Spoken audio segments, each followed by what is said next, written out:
Testing, testing. One, two, three, testing. Okay, so I've made this presentation on Lori Harvey and her brand Yevra Swim. This is my first time using Canva presentation, so I actually have no idea how this is going to come out, but let's get into it. Why aren't the girls in Yevra Swim? So, a little bit of background context. Obviously, I'm almost just like you. I'm chronically online. I don't have the inside scoop on what's going on with her brand, but as someone who loves branding, who loves marketing, and has worked as a sales consultant, has worked as a marketing consultant, and who also freelances branding packages for independent artists and independent creatives, I am someone who's a little bit privy to what could potentially be going wrong with Lori Harvey's brand. And I would just like to also mention that even though we don't have the sales numbers, what we do have as people that are interested in marketing is the social media metrics. And in this heavily digital age where most people come online and share what they're buying and what they're wearing and which brands they're loving, we don't see that to be the case with Lori Harvey's brand. And I just wanted to really delve deep into why that might be happening in particular. And the reason being because even though I am saying brand, it's actually quite complicated. I actually think her business is just a business and doesn't actually have a brand in and of itself. So that brings us swiftly onto our next point. What isn't a brand? I think Jay-Z, I'm not a businessman, I'm a businessman, said it best. My brands are an extension of me, they're close to me. It's not like running GM where there's no emotional attachment. And that's literally what we see as lacking with Lori Harvey. It feels like it's just something that's kind of got her name plastered on it. But in essence, we don't see any emotional attachment as to why she started the brand. There's no brand origin. There's just so many things that seem to be lacking when it comes to the emotional depth that is required for us to recognize a business as a brand.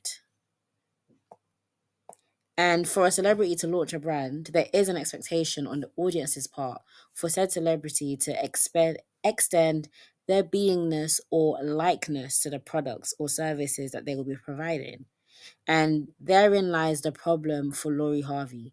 Her audience, even though she's amassed millions of them online, don't really know her, which at the same time is part and parcel as to why they love her.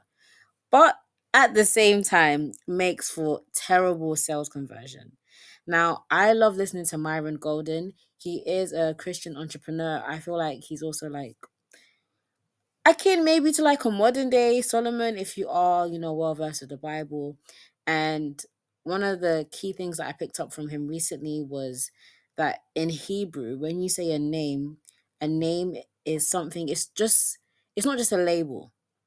A name in Hebrew is something that describes your nature, your character, and your attributes. And when it comes to a name, even the fact that Yevra Swim is actually Lori Harvey's surname spelled backwards, I feel like that even took too long for us to even learn about that because that means, she really does want to extend her likeness, her nature, her character, and attributes to the brand. But there seems to be a mismatch between what the name means to her and what the name Yevra means to us. And so clearly, what we do know of Lori Harvey actually involves, a few different things. I would say that she's quite sentimental. She appears as someone who cares deeply for her family and they hold a deep space in her heart. However, its relevance, like I said, to the brand and what it stands for are not properly being conveyed or demonstrated. And without this clear messaging in a brand, then you're absolutely nothing but dust in the wind. And it's so easy for you to get swept up into the internet and forgotten about. And I think what makes this even shocking is that even though I say her audience doesn't really know her, we do know some things about her. And that's why her personal brand is actually, one of the biggest, I would say, when it comes to, the Gen Z influencers of her time. And that's why her latest collaboration with Air One is doing phenomenally well. The very little we do know of Miss Lori Harvey is that she takes her health seriously, and she also takes her well being and self care practices seriously. She is notorious for leaving situations that don't serve her, putting all the girls onto Pilates, hashtags Pilates Princess, and putting herself first. So it's no wonder that the smoothie collaboration really just took off. It embodies everything that people think of when they think of Lori Harvey, and it's done in a meticulous fashion that's still relatively attainable while still aspirational. I would say, however, that on the flip side, with her being the face of her swimwear brand, this can this can help this can cause her to run the risk of alienating some of maybe her potential audience from believing that they can look like her, because she is very, very, very fit. But even if that isn't the reason why people just aren't connecting with the brand, it's hard for buyers in general to discern why they should spend more on her brand when there are dupes, hitting the stores like TikTok Shop or Shein and Timu or Temu, whatever you want to call it. So without any proper branding that helps people effectively buy into your mission, people, regardless of who you are and your status, will lose interest, no matter also how beautiful your products are. So now we're going to get into my framework, which I like to call the branding symphony, just to break down in, greater detail what is involved in a brand. So we have name, colors, target audience, the feelings that it evokes, the brand promises, and the brand mission. And so with the case of Laura Harvey and Yevra Swim, I would say there is a mismatch when it comes to the audience understanding the name. I'd say the brand promise. Actually, no, the brand promise is there. So yeah, I'd say the name because we don't really understand why it was named Yevra. And then I'd say the feelings are lacking because they haven't delved deep enough into what kind of feelings they want to create with their audience through the marketing materials, through the campaigns, and through the photo shoots, at least effectively enough that people want to buy in. And lastly, I'd say the mission is also missing. So when you have all these elements working together, communicated and conveyed beautifully and perfectly and in symphony or harmony, that's when you create what I like to call the branding symphony. So, what can she do to get past this problem of, beautiful gowns? The products are amazing, the photo shoots are amazing, but where's the hype? Where's the buzz? Where are the sales? So, first of all, she and her team must declare a clear and definitive mission for the brand that also aligns with her persona. How does she want her customers to feel when they're in Yevra Swim? Is it sexy and confident? Then harp on that endlessly. Maybe detail why certain fabrics or cuts have been chosen to embolden their confidence through endless campaigns, or have models and influencers do comparisons of how they feel in other swimsuits compared to hers. Um, then when they are going in her pieces, then where are they going in her pieces? Sorry, and that's kind of part of setting a clear brand mission and also helping with creating their feelings. You know, is this a brand for people that are looking for outfits for a cute vacation? Is it that kind of brand, or are they going to focus on the fact that Lori Harvey loves her girl strips? Okay, me and my girls, when you want matching sets of swimsuits, we're going to go to Everett Swim, you know? Or is it a thing of, I need a fire solo pick, and so I'm going to go to Yevra Swim because I know they're going to have my back? So, setting a clear, definitive mission for the brand and where they envision their customers taking their pieces will help dictate your marketing strategy and direction of your future campaigns. Secondly, she's going to need to talk about it more on her social media pages. Marketing is not a one and done event, unfortunately. This is why I feel like Rihanna's brands do extremely well. She is constantly sharing promotional photos, behind the scenes shoots, edits, and new product developments in the midst of her also retaining that personability by sharing a few key vulnerable moments, such as, just cute little moments with her kids, or, moments about her beliefs or her values, encouraging people to vote, stuff like that that makes people feel like, okay, it's not fully transactional. She's not just posting when she wants to make a sale. And with anything, it's going to take a while for people to register and think of Yevra when deciding what and who to buy from in terms of swimwear.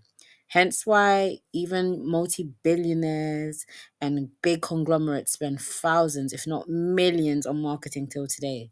I think everybody and their grandma knows McDonald's, but here they are, still, making billboards, still making ads, still reminding us, hey, if you're hungry and you want something quick and tasty, relatively, come to McDonald's or come to KFC, or if it's Pretty Little Thing. That's why they spend so much on, you know, getting all of these influencer partnerships with people such as Lori Harvey herself.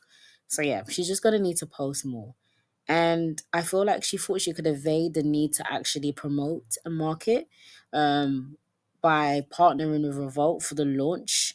However, in theory, that kind of works, Okay, like I'll put myself in a bigger multi retailer, whether it's online or the conventional department stores that we would have on the high streets. And those places will focus on the marketing and traffic. But where that can go wrong is that it could actually be harder for you to acquire sales on such market platforms if you haven't already built up enough buzz on traffic on your own, because they can easily get swayed and distracted by the other retailers available on sites such as Revolt. And finally, seek help. Shameless plug, but I am a sales and branding strategist who lives and breathes branding and loves to solve branding problems. So, finding the right strategist for your company can be akin to finding the right therapist. The amazing thing about YouTube or LinkedIn or wherever you're searching for your branding strategist is that there are countless professionals everywhere sharing their content and their skills, which can help you decide who you best resonate with. So, all in all, let's just sum up what we've spoken about. The pieces, they're beautiful, but it's not enough. Clear branding is key. You need all elements of the branding symphony to make sure that people can effectively buy into your brand. Number two, promotion is not a one off event. This means you have to constantly talk about it and talk about it and talk about it again.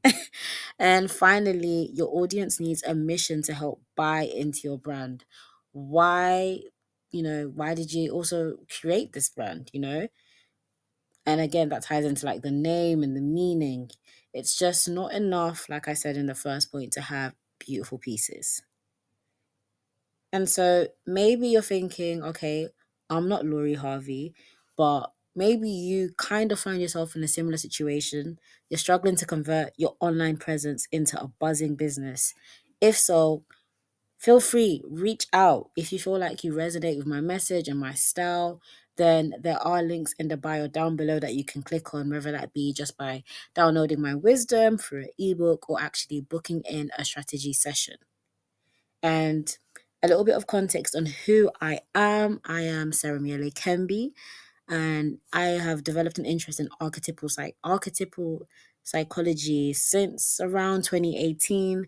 And I've also been analyzing brands in my personal time, as well as on the podcast, the EOTB podcast, for at least the last 5 years. And so, like I said, I live and breathe branding. I love it so much that sometimes I'm willing to do it for free.